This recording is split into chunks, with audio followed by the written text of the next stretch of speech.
Vamos orar antes de começar a nossa aula? Vamos orar? Oremos.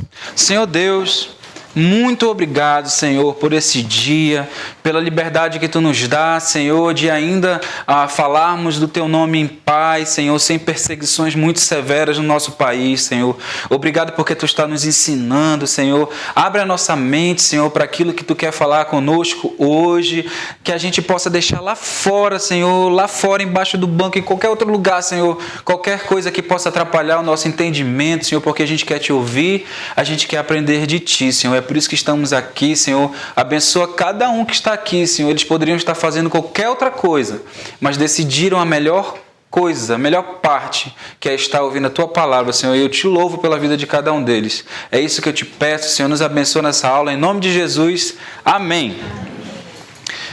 Bem, o nome da nossa matéria é Vida de Cristo, né? A gente vai começar essa aula com uma pergunta. Se a gente vai estudar, se nós vamos estudar a vida de Cristo, aonde é que você acha que a gente vai encontrar a vida dele lá exposta? Aonde? Oi? Onde? Nos evangelhos, na palavra, certo? Perfeito. Nos evangelhos, principalmente. Mas também no Velho Testamento. No Velho Testamento, sim. E eu achei legal a resposta dela na palavra, na Bíblia, porque de vez em quando o pessoal assiste uma novela aí diz, não, estou sabendo de tudo agora.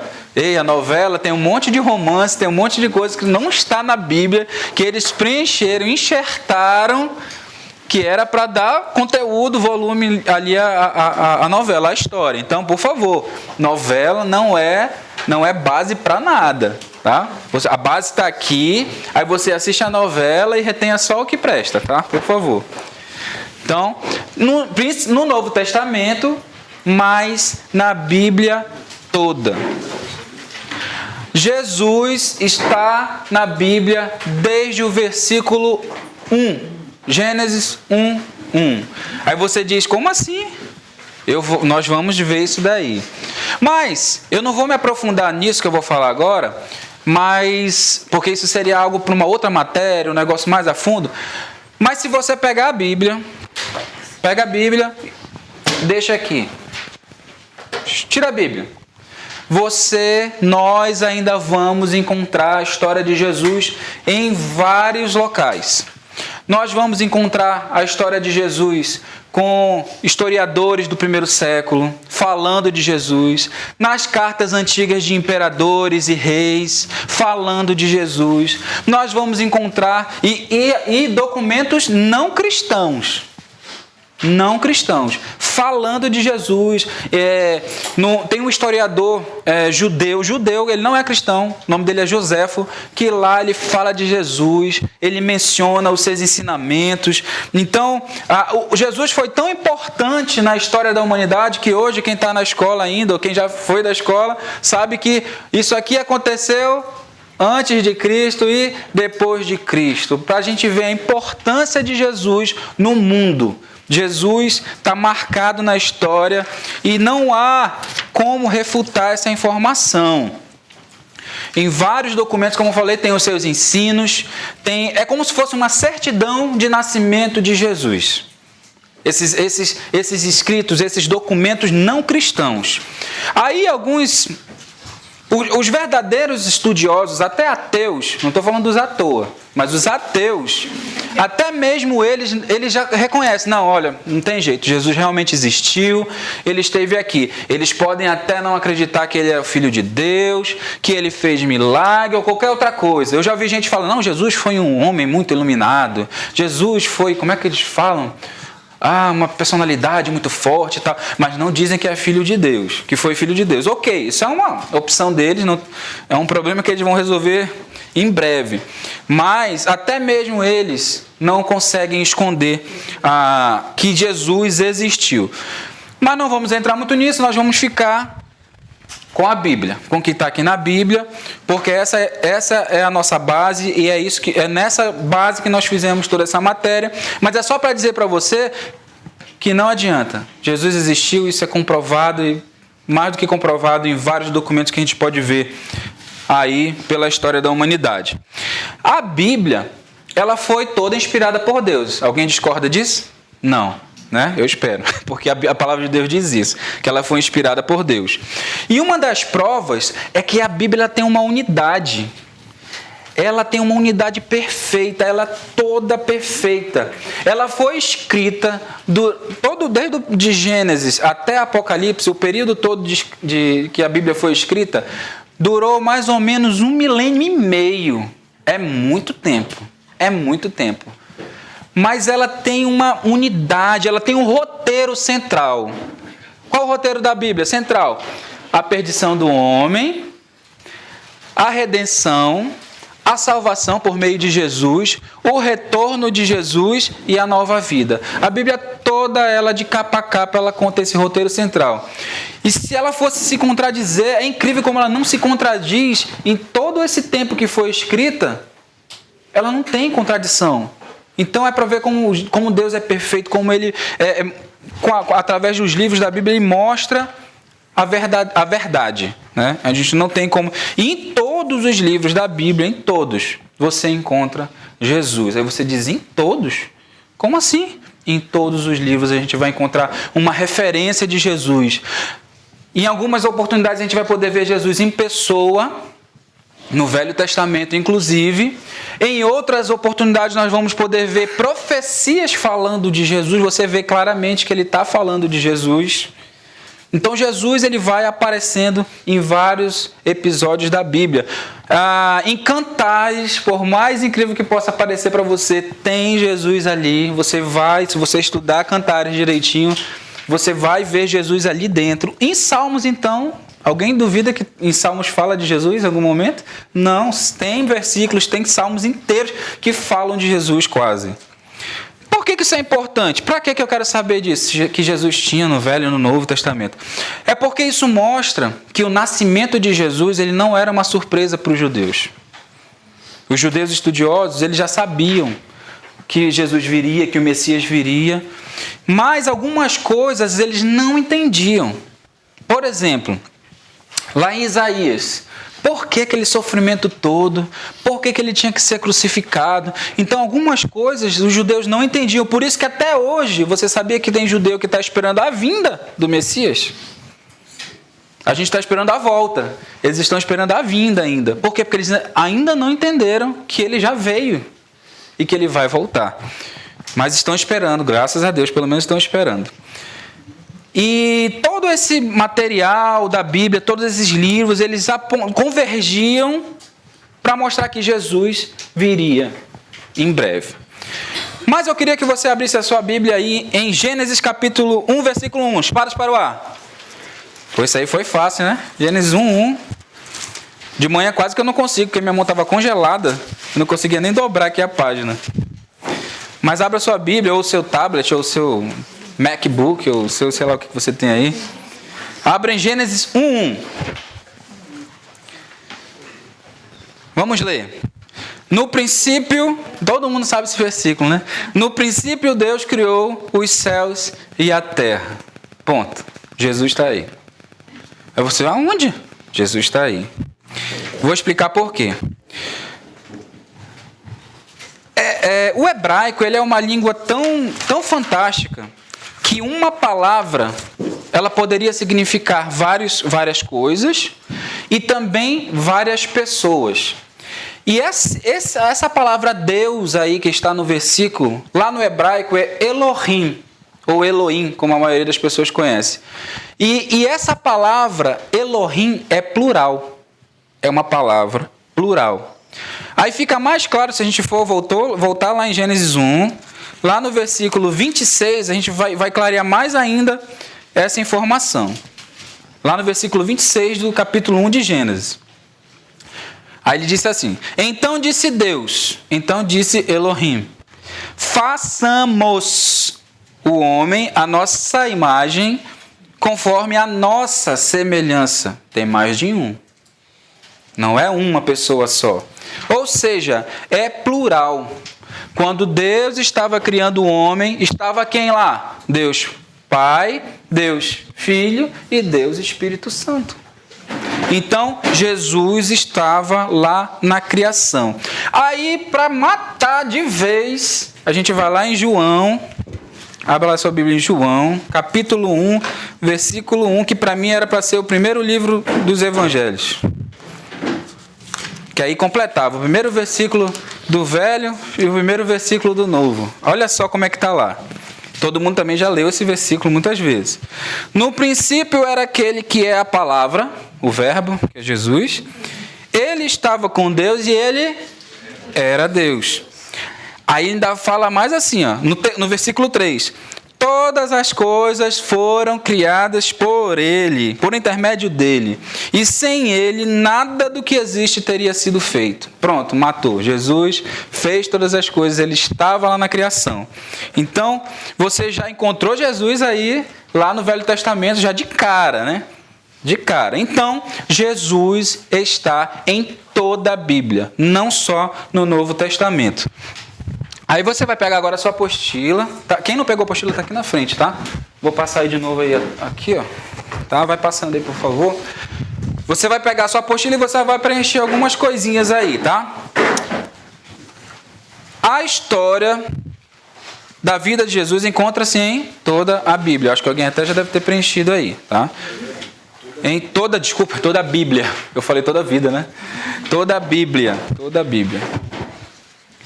Aí você põe assim, no Velho Testamento, tem aí, né? Jesus em profecias.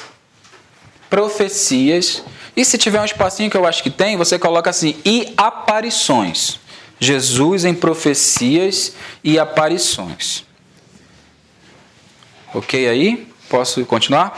E no Novo Testamento, você vai colocar aí Jesus como fato histórico, ou então você põe uma barra, Jesus histórico. Jesus como fato histórico ou Jesus histórico. E aí agora você ficou curioso também, aonde mais no Velho Testamento aparece Jesus? Fiquei curioso. Há várias aparições de Jesus no Velho Testamento, como a gente já mencionou aqui. A gente vai ver alguns aqui, tá? Não dá para ver todos, não dá para ler todos, mas se você fez o Bíblia 1, você com certeza vai vai lembrar de uma dessas coisas que eu vou falar aqui, tá? Ou se você já leu a Bíblia toda, você também vai lembrar com certeza. E a Bíblia, como a gente falou, a gente tem que aprender a conciliar a Bíblia, tá? A Bíblia não se contradiz, ela se complementa. Ela não se contradiz, ela se complementa. Então, toda vez que você vê um versículo ou um fato que você não entender muito bem, você tem que aguardar, porque tem algum versículo ou alguma coisa que vai encaixar nesse quebra-cabeça. Por exemplo, a Bíblia diz que ninguém jamais viu a Deus, verdade? Mas diz que Moisés viu a Deus face a face. E agora? Com certeza isso tem uma explicação. Ou era uma figura de linguagem para dizer que era a presença de Deus que Moisés viu, ou era Deus Filho, Jesus, que ele viu. Mas fica claro, nesse momento da história, que ele não viu a face de Deus, porque vocês vão lembrar, eu espero, que em um certo momento Deus prende ele numa fresta, e ele vê as costas de Deus. Ele não viu o rosto de Deus. Então, Moisés certamente não viu a face de Deus. Mas pode ter sido uma figura de linguagem, ou então foi Jesus. Jesus, a figura de Jesus que ele viu. Tá? Então, todas as vezes que a gente vê lá no Velho Testamento que Deus apareceu a um homem, era Jesus. E aí a gente vai... Em Colossenses diz assim, que Jesus é a imagem visível de Deus. Então, Jesus é aquilo que a gente pode ver de Deus. O homem jamais verá Deus face a face. Tanto que lá no Evangelho, né, tem uma hora que Filipe chega assim com Jesus e diz assim, Jesus, mostra-nos o Pai. Aí Jesus olha assim, Filipe, você não está vendo o Pai em mim? confirmando que ele é o que se pode ver de Deus em carne e osso. Em alguns textos do Antigo Testamento diz assim, vocês com certeza já ouviu, o anjo do Senhor. O anjo do Senhor.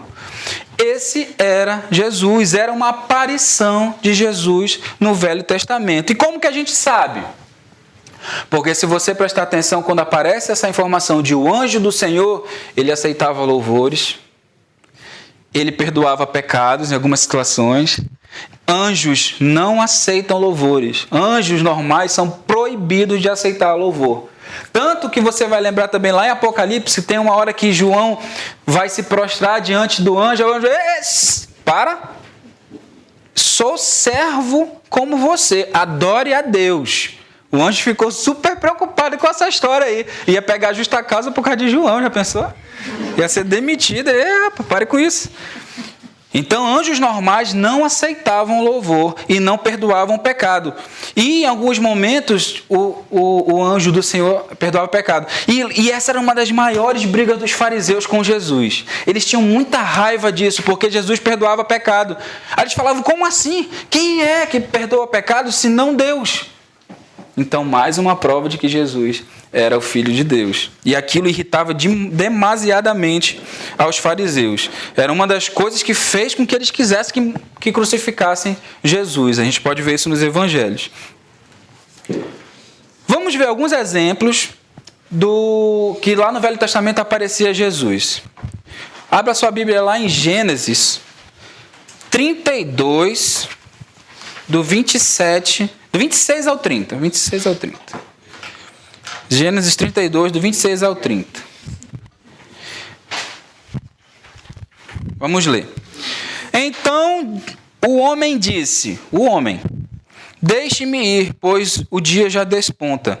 Mas é a famosa história de que Jacó luta com Deus, a gente já sabe dessa história. Deixe-me ir, pois o dia já desponta. Mas Jacó lhe respondeu, não te deixarei ir, a não ser que me abençoe. O homem lhe perguntou, qual é o seu nome? Jacó, respondeu ele.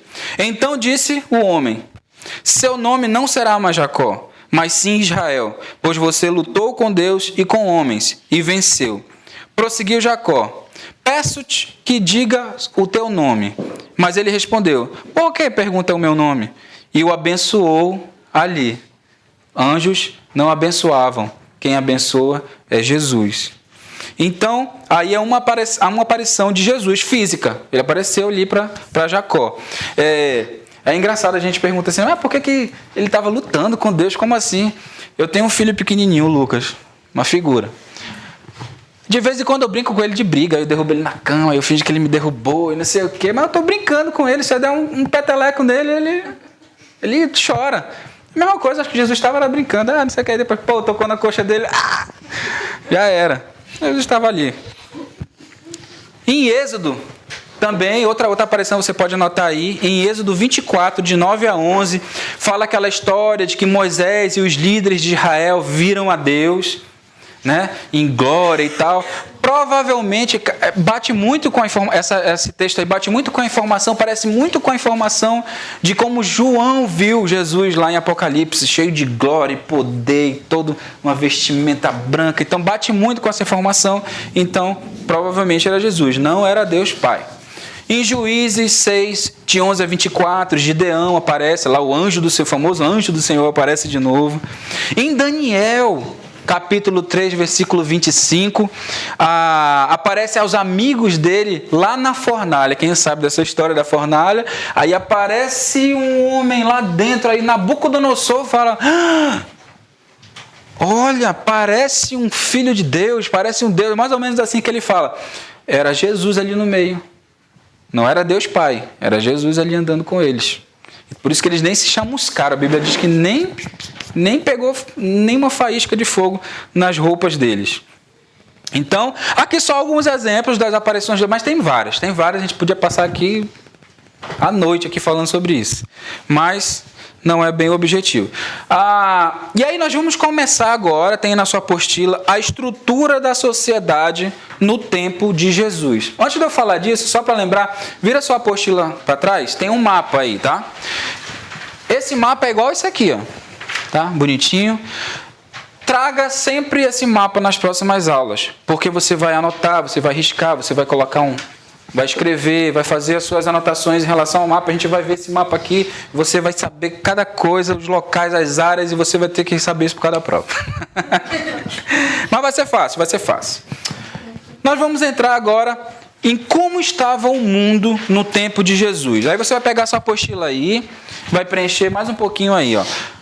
Também tem a quarta... Ó, entre o Velho Testamento e o Novo... Oi? Entre o Velho Testamento e o Novo Testamento houve 400 anos de silêncio. Esqueci de pedir para vocês colocarem isso aí, tá? 400 anos de silêncio. Aí você vai continuar aqui. Como é que estava a estrutura da sociedade? No tempo de Jesus, a Judéia... E grande parte do mundo também conhecido, se você quiser puxar uma linha aí e colocar, a Judéia, não só a Judéia, mas grande parte do mundo estava sob o domínio romano. Se a gente tivesse um mapa aqui do domínio romano, a gente vai ver que Roma ele conseguiu pegar parte da Europa, parte da Ásia, a parte norte da África. Era muito grande o domínio romano naquela época de Jesus. E o mundo experimentava a influência do, aí você vai colocar com H, helenismo. Helenismo, com H. Que é o conjunto de ideias e costumes da Grécia Antiga. Está aí do lado, tá? Helenismo, com H. Ou seja, nos tempos de Jesus, os romanos comandavam. Não vai dar tempo de entrar também na história da humanidade nesse momento, mas eu vou tentar fazer um resumo aqui de como que foi toda a confusão até chegar os tempos de Jesus. A história do Brasil em 1 minuto aqui. Os medos e os persas dominaram primeiro aquela região, né? Depois, esses caras foram tirados por Alexandre o Grande, que era grego. Depois, Alexandre o Grande retirou esses caras.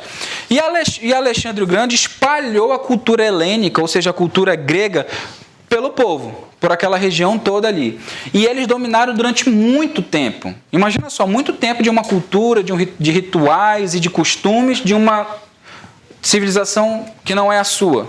Então, você acaba pegando um pouco daquelas coisas.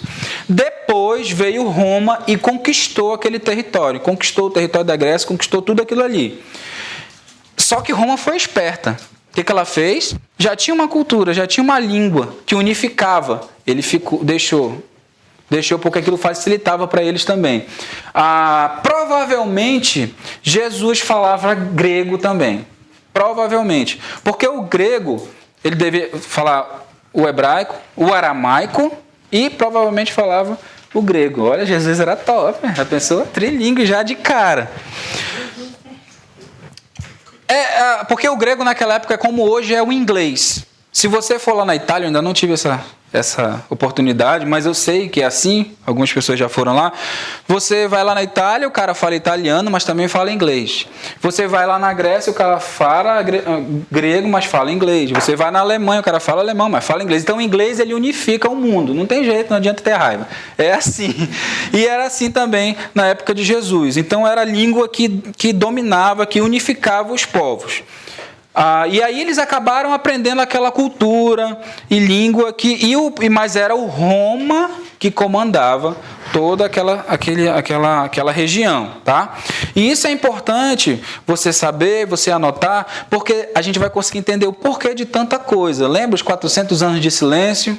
Então, tudo isso a gente vai entender o porquê que estava uma confusão religiosa ali nos tempos de Jesus. Aí volta para sua apostila. Durante os 4 séculos de silêncio, uns 400 anos, surgiram entre os judeus diferentes seitas, com S, seitas político-religiosas. Seitas políticos-religiosas. Deus preparou o cenário, com C, para a vinda do seu filho. E é isso que a gente vai começar a ver hoje. Vamos mostrar o cenário da peça. Como estava tudo, quais eram os personagens, quem estava dominando, quem é que estava no comando naquele momento, as peças do xadrez, quem eram as pessoas que crucificaram o nosso Jesus. A gente vai entender o porquê que elas fizeram aquilo. Sem raiva agora, porque a gente vai entender que era plano de Deus. Tudo foi preparado para que se cumprissem as profecias. Então, como a gente já acabou de falar, as seitas político-religiosas surgiram nesse momento dos 400 anos de silêncio. Deus estava, não se revelava ao homem, não falava mais aos profetas. E você vai anotar aqui a primeira seita que surgiu, aí tem aí embaixo as seitas político-religiosas, tá? Aí embaixo na sua apostila, e aí tem cada uma, e você vai anotar as palavras-chave que eu vou dar aqui de lambuja para vocês nesses cartazes aqui, tá? Primeira seita eram os escribas. Os escribas, está aí na sua apostila. Os escribas eram os mestres da lei. Mestres da lei ou escribas, era assim que eles eram conhecidos. Eles eram os intérpretes da palavra. A gente precisa entender que naquela época o povo não tinha, a grande maioria não tinha acesso a estudo, a cultura, a nada. Era uma taxa de analfabetismo muito alta. Se aqui no Brasil a gente já tem, imagina como era antes. Então, os escribas, eles eram muito importantes nesse contexto, porque eles ajudavam o povo a entender as escrituras, tá? E isso fazia com que o povo soubesse da história, de tudo que ia acontecer, da vinda do Messias, porque eles não iam conseguir ler. Então os escribas tinham essa função importantíssima. Eles eram eruditos. Aqui, ó, eruditos. E o que é isso? Eles eram estudiosos da palavra. Eles sabiam, eles interpretavam aquelas profecias para passar para o povo. Então eles eram muito estudiosos, eles realmente estudavam as escrituras. As escrituras eram confusas. Aquelas profecias eram muito confusas até hoje. São confusas, a gente vai ler assim, mas o que é isso? Do que está falando? Imagina para aquele povo, imagina naquela época. Então, os mestres da lei eram muito importantes para isso. Hoje, nós já temos aqui a Nova Igreja Batista, nós temos o Novo Testamento, que faz o link com o Velho e tudo mais. Imagina, eles não tinham aquilo. Eles não tinham. Então, eles tinham que ter alguém que ajudasse eles na interpretação. E eles também eram aqui, ó, copistas. Eles eram a máquina de Xerox da época. Copiavam as escrituras e faziam cópias e mais cópias e mais cópias para poder espalhar aquelas escrituras. Eu falei copista, não falei golpista, tá? O pessoal que gosta de política aí, ó. Copista. E eles eram, e como eles entendiam muito das escrituras, a copista escriba significa aquele que escreve. Então, aí já linka a informação. A princípio, eles só deveriam copiar as escrituras e passar a informação. Mas, como eles já sabiam tanto, acabavam que eles faziam essa parte de ensino também. Eles eram os professores. Só que o que aconteceu? Qual foi o problema dos escribas e mestres da lei? É porque eles começaram a se inflar. Nós somos muito importantes, você não sabe nada. Você é horrível para Deus. Eles começaram a se achar muito importantes. E aí, o que a gente pode trazer para a nossa vida aqui? Quem é líder de GA? Tem algum líder de GA aqui? Líder de ministério? Professor do CENIB? Tem algum professor do CENIB aqui? Só eu, por enquanto. Mas isso é bom para a gente trazer para a nossa vida, que não é porque a gente conhece um pouquinho da palavra, a mais, digamos assim, do que qualquer uma outra pessoa, que a gente deve se orgulhar. Achar que nós somos melhores do que alguém, porque a Bíblia diz que o orgulho precede a queda, e foi exatamente isso que aconteceu com os escribas e os mestres da lei. Eles começaram a ser hipócritas, parecer uma coisa e fazer outra, achar que era santo, mas na realidade estava sendo orgulhoso naquilo ali. E Jesus censurou os mestres da lei severamente. Se tiveram dois grupos que Jesus bateu, foram nos mestres da lei e foram nos fariseus, que a gente vai falar agora. Olha só o que Jesus diz lá em Lucas 20:46. Cuidado com os mestres da lei. Eles fazem questão de andar com roupas especiais e gostam muito de receber saudações nas praças e de ocupar os melhores lugares nas sinagogas, que era onde eles ensinavam, né? Os lugares de status e tal. A gente vê isso hoje, de vez em quando? Não, né? E os lugares de honra nos banquetes. Eles gostavam de ser bajulados, de status. Então, que a gente nunca copie o que os mestres da lei faziam, tá? Que a gente tenha a sabedoria de entender que o que a gente sabe, a nossa igreja ela é muito abençoada, ela ensina a palavra de Deus mesmo. Então não é para você, e tem outras igrejas que infelizmente não fazem isso, então não é para você também se achar melhor do que alguém, se ensinar. Se você tem a oportunidade, esclarece alguma coisa para alguém sem orgulho, tá? A próxima seita político-religiosa que nós vamos falar são os fariseus. Esse aqui era um grupinho muito legal. Os fariseus. Fariseus significa literalmente aqui, ó, separado. Vocês podem colocar aí na celinha aí, separado. E eles gostavam muito dessa palavra. Nós somos separados, nós somos diferentes, vocês não são nada. Já viu exatamente o jeito que eles andam no sonho de Natal? Assim, eles andavam inflados, achando-se importante, olhava assim, você de cabeça aos pés, como se você fosse um lixo. E os fariseus surgiram justamente também, cresceram muito durante esses 400 anos de silêncio. Quando a estrutura que Deus tinha colocado para ser perfeita não estava acontecendo. Tem uma frase que eu acho que você já deve ter ouvido também, que aonde não há um líder, quem sabe essa, a continuação? Um líder se forma. Então, se você nunca ouviu, você está ouvindo agora. Aonde não há uma pessoa que lidere, alguém do meio, e muito provavelmente a pessoa errada, vai liderar, vai comandar o povo. Mas que estrutura é essa? Que estrutura é essa? Eu vou pedir para o Rodrigo. Pode vir aqui, Rodrigo, por favor, me ajudar. A estrutura é esse triângulozinho que vocês estão vendo aí na sua apostila, que é... Pode segurar com as duas mãos, por favor. A teocracia judaica. Está aí esse tripé que você está olhando aí. Deus criou uma estrutura para que a vontade dele fosse feita perfeitamente no meio do seu povo. Você está vendo um triângulo assim, mas na realidade isso aí é assim. Não existe um mais importante que o outro. Não existe um mais do que o outro. Cada um tinha a sua função. É como esse negócio aqui. Isso aqui é a teocracia judaica. E o que sustenta isso é esse tripé. Não tem uma ponta dessa aqui que seja mais importante que a outra. Todas elas têm a mesma função, segurar isso aqui e não deixar cair. E a teocracia judaica tinha esta função, era para ser perfeito. O rei, o sacerdote e o profeta. Mas aquilo se acabou. Por que se acabou?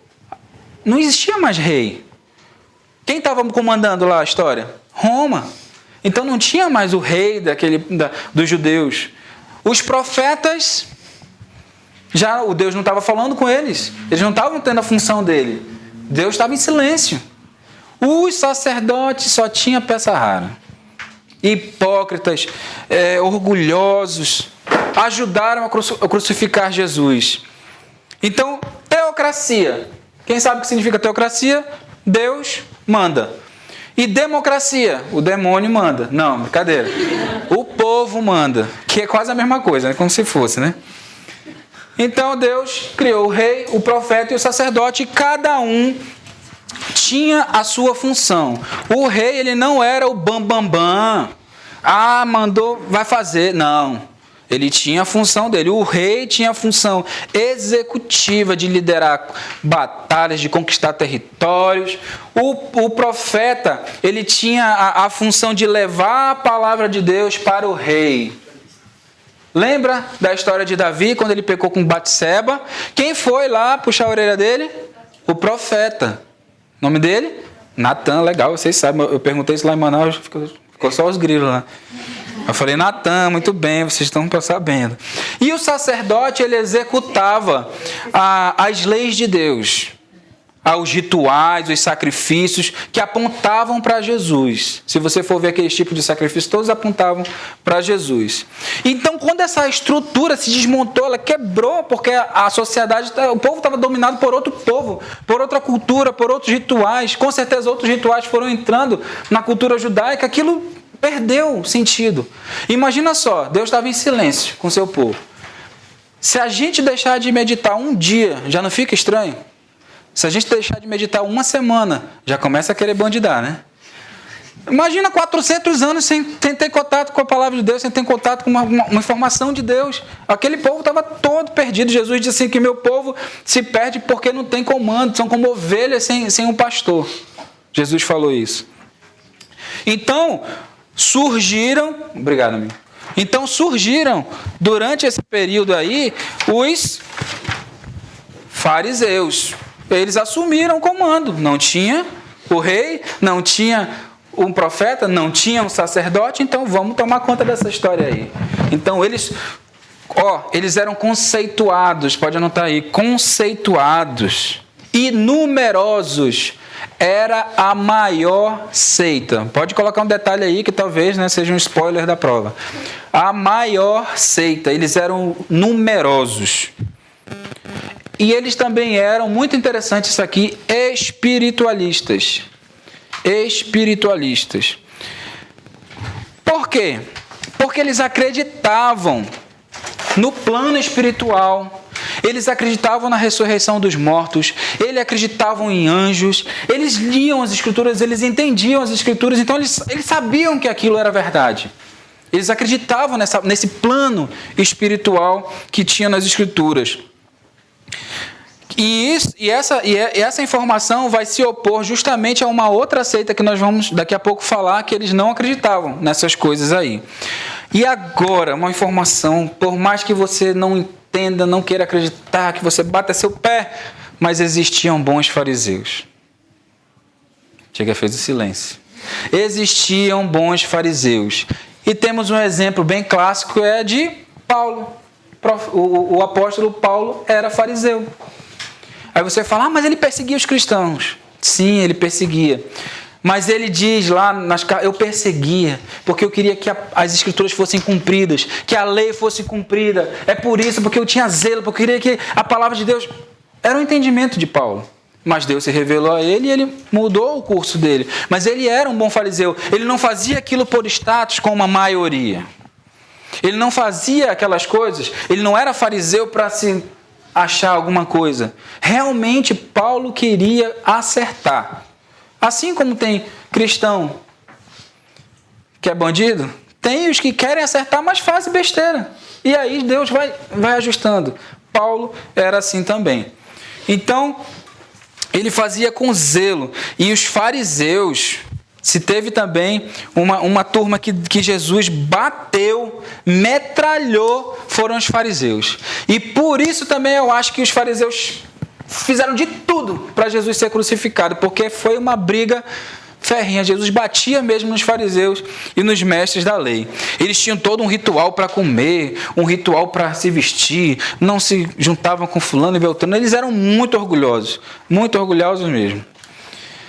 E a próxima seita que nós vamos ver são os saduceus. Está aí na sua apostila, os saduceus.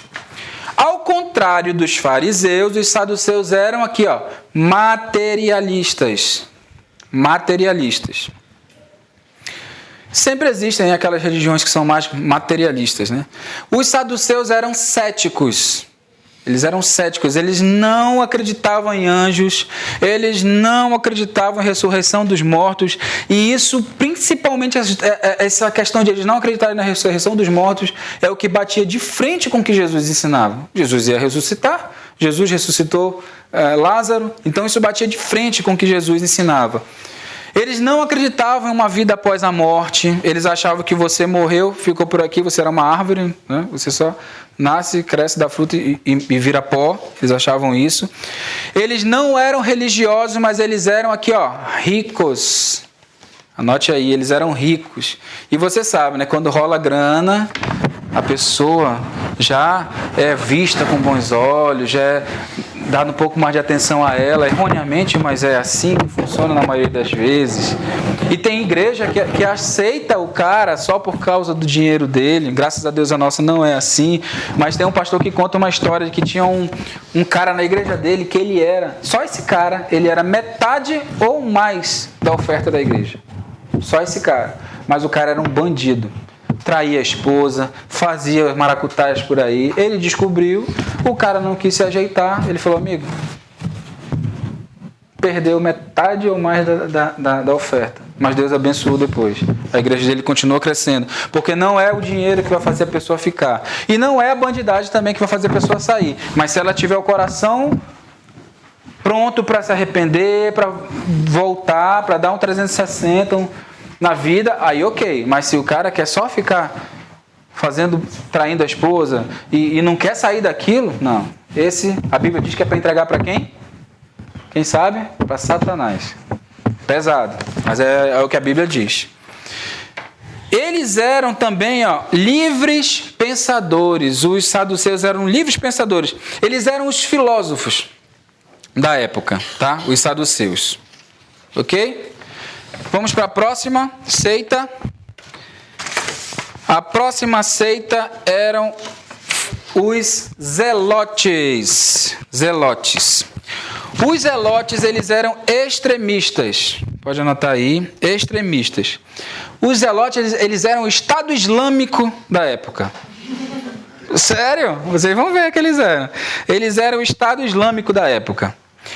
Mas, importante, os zelotes, eles não faziam isso, diferente das outras duas que nós falamos, por status, porque eles queriam poder, porque eles queriam ser honrados ou coisa parecida. Os zelotes, eles eram assim, porque zelote significa aquele que tem zelo. Porque eles queriam, assim como Paulo, eles queriam que fosse cumprido, só que eles queriam na porrada. Para eles era na briga, era na guerra, era matando. Veio o romano me matar, eu vou matar também, porque ele tem que cumprir a lei de Deus e tal. Eles eram assim, eles faziam a guerra santa, jihad. Os zelotes. O bicho era um barra pesada, né? E até hoje existem os zelotes lá entre os judeus. Os judeus chamam de os extremistas judeus, assim que eles são chamados hoje. Eles são violentos. Se tivesse que matar, eles eram violentos. Se tivesse que matar, eles matavam mesmo. Não tinha conversa. E eles também eram chamados de galileus. Eles eram chamados de galileus, tá? Violentos, já falei? Aí você anota aí, violentos, tá?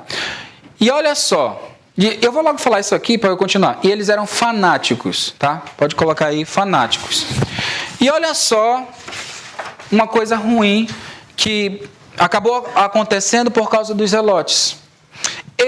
Anote isso aí que importante, pode ser que caia na prova. Os zelotes, eles foram responsáveis pela destruição de Jerusalém no ano 70 depois de Cristo. Eles foram responsáveis, destruíram o templo, destruíram tudo. Por quê? Porque eles mataram, se rebelaram. Nós vamos acabar com esses romanos, a gente vai agora colocar o plano de Deus vai ser feito, a lei vai ser cumprida. Aí foram para a porrada com os romanos, mataram os romanos, teve uma guerra. Aí, amigo, imagina só, o Donald Trump está lá sentado na cadeirinha dele. Aí o Hun Shin Kun Hin Kim, lá da Coreia do Norte, fala para ele assim: é o seguinte, eu vou acabar contigo aí. Aí joga um catolé assim lá nos Estados Unidos. O que você acha que vai acontecer com esse cara? O Donald Trump vai detonar aquele país lá na bomba. E foi exatamente o que Roma fez. Roma chegou e destruiu tudo, acabou com o templo, destruiu o templo, destruiu tudo que tinha lá em Jerusalém por causa dos zelotes. Matou milhares de pessoas, acabou que expulsaram os cristãos, e acabou que isso funcionou para espalhar os cristãos pelo mundo, né? Porque o cristão é que só vai na base da pressão, né? Ele vai trabalhar, vai lá, vai espalhar o evangelho no resto do mundo. Os cristãos queriam ficar lá, Jesus disse, olha, vão para os confins do mundo. Aí ficaram, vocês vão então vão lá. Por isso, quando Deus mandar você para um ministério ou para uma missão, vá. Senão ele pode aparecer uns doidos lá para te pegar. Simão, olha essa coisa interessante. Simão, um dos apóstolos de Jesus, era dessa seita. Quem sabia? Só o Gomes. Pô, Gomes, tu sabia de tudo. Vem para cá, Gomes. Simão era dessa seita. Olha só, lá em Lucas 6,15. Depois você pode ler, eu vou ler para você aqui. Mateus, aí tem um texto, né? Mateus, Tomé, Tiago, filho de Alfeu, Simão, chamado Zelote. Simão, imagina ele no GA lá de Jesus. Vamos matar Jesus, vamos quebrar tudo, Jesus. Jesus, calma. Eu acho que Pedro estava andando muito com o Simão. Na hora que ele deu uma cortada na orelha do cara lá, Jesus foi lá e ajeitou. Acho que ele ficou muito influenciado por Simão lá. Jesus segurou a onda de Pedro lá depois. Importante, Jesus não apoiou os zelotes. Ele não apoiava aquilo. Tanto que em Mateus 17, 24 a 27, ele fala aquela frase: dê a Deus o que é de Deus e a César o que é de César. E Jesus não foi um revolucionário. Se você ouviu isso em algum lugar, se você acreditou isso em algum lugar, é mentira. Jesus não foi um revolucionário. Jesus entendia que Roma estava no poder porque Deus queria assim, porque Deus preparou que fosse assim. Era necessário que estivesse daquele jeito. Ele não apoia greve, ele não apoia a manifestação contra o governo, sinto muito lhe falar, porque se o governo está ali, é permissão de Deus. Você pode orar, você pode evangelizar. A nossa função, a função dos filhos de Deus é orar e evangelizar. Porque nós não estamos aqui para melhorar o mundo. Você conhece a história, o final. O mundo não vai melhorar, o mundo vai piorar. A nossa função é trazer cada vez mais pessoas, convidar mais pessoas para um evento evangelístico que nós vamos ter, que é a Bela e a Fera. Essa é a nossa função. Não é para passeata com cartaz, abaixo, não sei o quê. Porque você falando isso, você está dizendo: Deus, você é burro e está deixando o governo, esse governo aí que não presta. Se o governo está lá, é porque Deus, no mínimo, permitiu. Lógico que ele não vai querer um governo que faça leis a favor do aborto. Claro que ele não quer, mas ele está permitindo. Porque as coisas estão escritas, as coisas vão caminhar para isso aí. Não adianta. Como nos tempos de Sodoma e Gomorra, como nos tempos de Noé. Era horrível, vai ficar pior. Sinto lhe dizer, mas essa é a verdade. Então, o principal objetivo da igreja não é guerra, não é mostrar poder, não é nada. É fazer a sua parte. Lógico, a gente ainda precisa de pessoas. Quer fazer alguma coisa? Vai lá para os deputados, vai lá para os vereadores, vai lá para o Senado e ajuda a barrar leis, e ajuda a fazer leis boas. Pronto, já vai estar ajudando bastante. Manifestação, briga, guerra, Jesus não apoia. E ele provou isso aqui com os zelotes. Tá? A próxima, olha, não deu tempo de eu falar de manhã, mas hoje para vocês eu vou falar, graças a Deus. A próxima seita político-religiosa que nós vamos conhecer são os essênios. Você vai botar, tem escrito na sua apostila. Os essênios, eles eram separatistas. Separatistas. Que é isso? Como assim separatistas? É assim, tipo uma ideia que um pastor uma vez, conversando, teve lá em Manaus. Meu amigo, né? Mas depois ele até falou que não, isso não tem nada a ver. Ele teve uma ideia. Ele falou: cara, se eu tivesse muito dinheiro, muito dinheiro, eu ia construir um local lá no interior do Amazonas, assim, gigante. E eu ia chamar todos os crentes para morar lá. Só os crentes, só crente. Aí ninguém de fora ia entrar. Já assistiram aquela série Under the Dome? Já ouviram falar que tem um negócio que ninguém sai, ninguém entra, né? Aquele negócio lá. Era mais ou menos assim que ele teve essa ideia.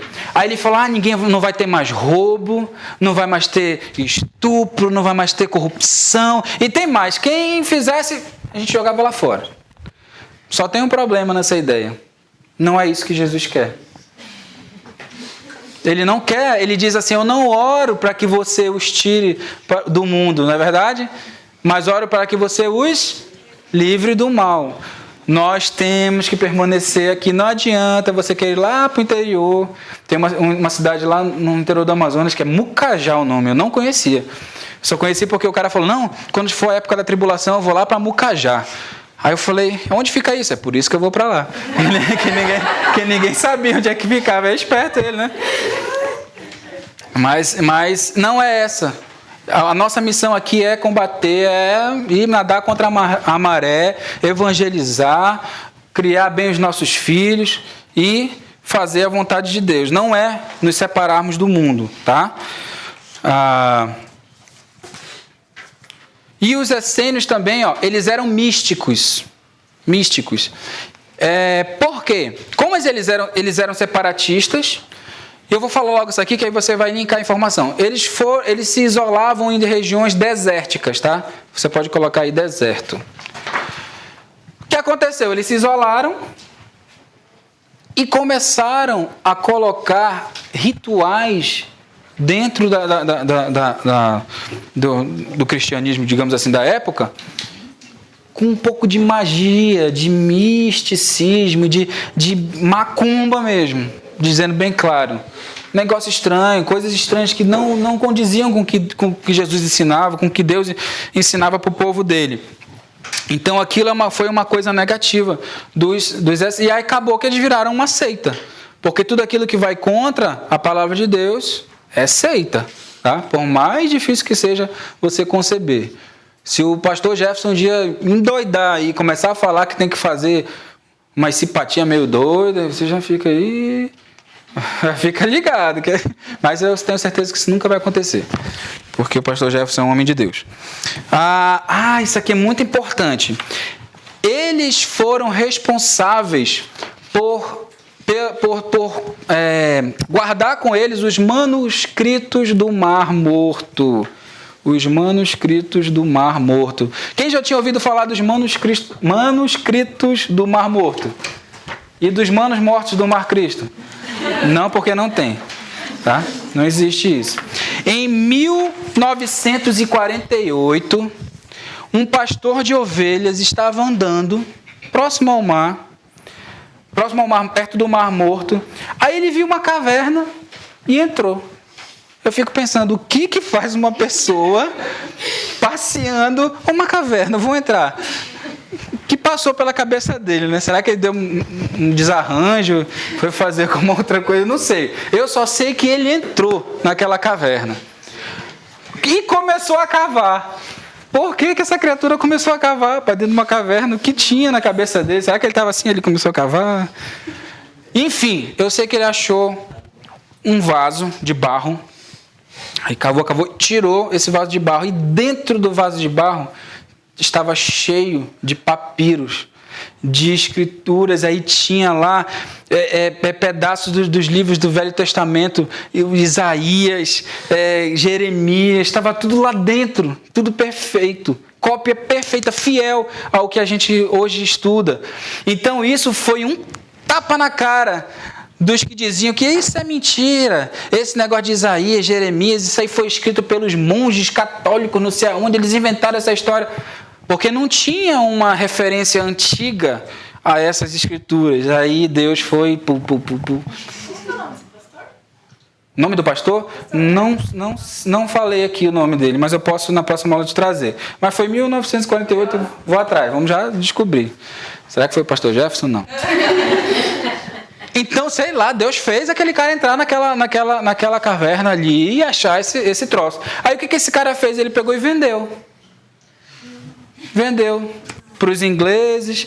E no final, os estudiosos que pegaram esses documentos começaram a descobrir: nossa, isso aqui é Isaías, olha, Jeremias. Eles foram linkar, caramba, igual.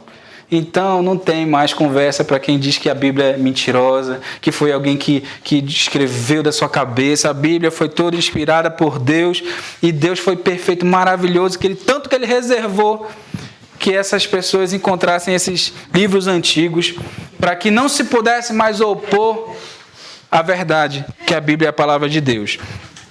E essas foram as seitas político-religiosas que existiam na época de Jesus. Agora você vai ficar em pé, descansar um pouco a cadeira aí. E aí eu vou pedir para cinco jovens aqui, 5 jovens. Pode ser vocês 4 aqui e mais você, pode ser? Ah, jovem, né? Pega aqui. Fica ali primeiro lá. Desculpa, foi mal. Peraí. Pega aqui isso aqui, eu vou já organizar vocês aqui. Aqui você pega esse aqui. Esse você pega esse aqui. E você pega esse aqui. Aí você vai ser a primeira lá. A primeira. Cadê os separatistas? Vem pra cá. Não foi mal. Ali mesmo, do lado dela. Materialistas aí, separatistas pra cá, extremistas aí. Beleza. Aí pode vir pra cá pra vocês ficarem bem na frente, tá? Bem na frente. Aí agora vocês vão baixar colocar ao contrário aí o papelzinho de vocês. E aí vocês que estão aqui vão fazer o seguinte, vocês vão se reunir em 3 ou duplas, ou em trios ou em duplas, e vocês vão dizer as características dessas seitas. Como? Não sei, você vai ter que se virar. Você vai fazer o seguinte, vamos dividir assim. Quem tiver em trio, a número 1 vai falar só aí entre vocês, tá? Não precisa ser pra gente não, é só uma dinâmica. Você vai falar dos fariseus, você vai falar dos mestres da lei e você vai falar dos saduceus, tá? Quem for em dupla, um fala um, outro fala outro, até chegar na terceira, tá? Por enquanto, só esses 3. Vamos lá. Pode falar, pode ir entre vocês aí. As características dos fariseus, dos mestres da lei e dos saduceus. Então, essa era a estrutura que existia no tempo de Jesus. Essas eram as seitas, tá? Então, você já pode entender um pouquinho. Agora a gente consegue entender, poxa vida, por que aconteceu tanta coisa? Por que esses caras brigaram com Jesus? Eles estavam perdidos. Na realidade, eles estavam perdidos. Assim como o mundo hoje está perdido, está todo baratinado, com tanta informação, com tanta coisa que a mídia joga, que está todo mundo louco, né? A Bíblia diz que a sabedoria deles se tornou loucura. E é hoje assim que nós estamos. E também eles estavam assim naquela época. Então não fique com muita raiva não, porque era tudo obra de Deus. Deus queria que fosse daquela forma, porque as profecias deveriam se cumprir. E graças àquilo nós estamos aqui. E vamos voltar com Jesus. Tá? A tarefa para casa, você vai pegar na sua postilhinha aí, ler Marcos e anotar os 40 primeiros lugares por onde Jesus passou. Aí você vai colocar assim, faz uma tabelinha assim, referência, lugar e o acontecimento, tá? E aí você vai fazer e na aula que vem você vai botar que você fez na pagela a tarefa, tá? É para ler Marcos todo? É bom. Mas se você achar os 40 e tiver com muita preguiça, aí você não lê, mas acho que é legal. São poucos, são 3, 4 capítulos por dia, se eu não me engano, eu fiz as contas, por isso que eu coloquei para vocês, porque não é muito, então dá para ler, né? Por favor, né? Tá? Bem rapidinho, aí você anota. E olha, Deus vai falar com vocês outras coisas, tá bom? Com certeza, ok? Muito obrigado pela sua presença. Vamos orar? Vamos orar para terminar a nossa aula? Senhor Deus, obrigado, Senhor, por esse dia, por esse clima, Senhor, não está quente, mas diminuiu um pouquinho o frio, Senhor. Obrigado por cada um que está aqui hoje. Protege aqueles que não puderam vir, Senhor, que eles possam vir na próxima aula para aprender mais de Ti, Senhor. Muito obrigado pelo Teu amor, Senhor, que nos dê uma semana de paz, Senhor, da Tua presença na nossa vida, Senhor. Nos mostra, nos revela cada vez mais aquilo que Tu tem para a nossa vida, Senhor. Nós Te amamos, queremos acertar. Perdoa as nossas falhas, Senhor, mas nós queremos acertar. Senhor, muito obrigado, Senhor. Nos traga em paz e segurança para nós, leve em paz e segurança para nossa casa, Senhor, e nos traga novamente domingo que vem com saúde, com energia para aprender mais de Ti. É isso que eu peço em nome de Jesus. Amém.